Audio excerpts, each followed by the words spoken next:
my brother is in the industry as well. Uh-huh. So I used to always steal his tools. Oh yeah, he got so mad at me because girls are not supposed to be. They're supposed to be girly, and they're not supposed to touch any of those stuff. They're supposed to be stay-at-home moms or, secretary or something like that. Uh-huh. And once he said to me that I'm not to touch his tools and I'm supposed to go into that kind of a field for females, I said, hell no.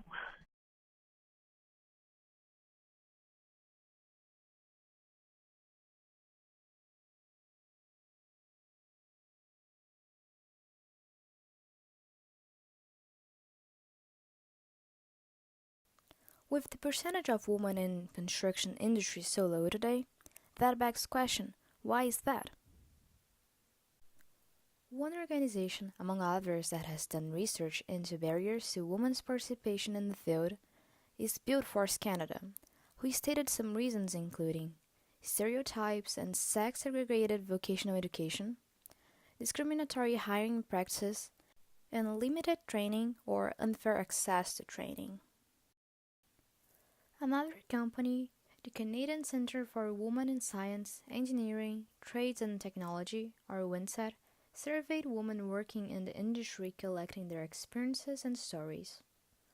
I had an employer my first day on the job take me into his office, close the door without my union rep, and he said to me, "How do you feel about taking food out of some man's family's mouth?"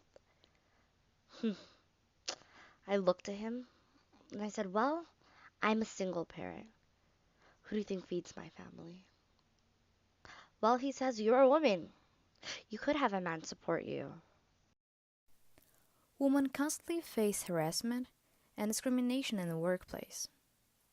Take Patricia Villoy, who was a student of civil engineer at Columbia University, who then took on an apprenticeship working on a luxury building in New York in 2011.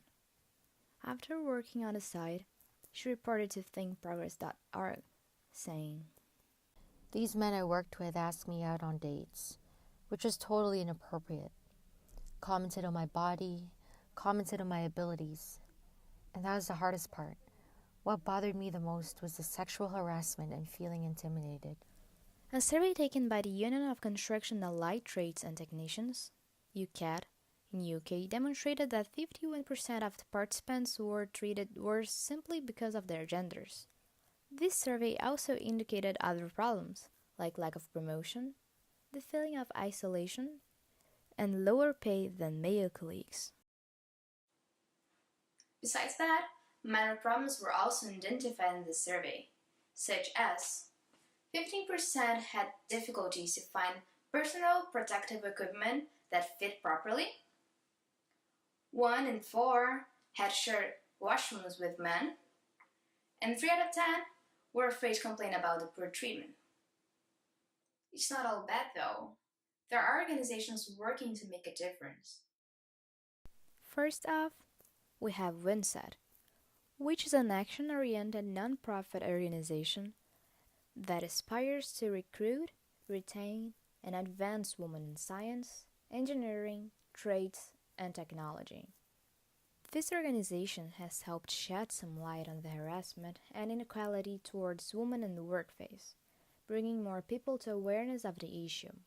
It offers several different workshops, promote and celebrate the leadership of women throughout Canada.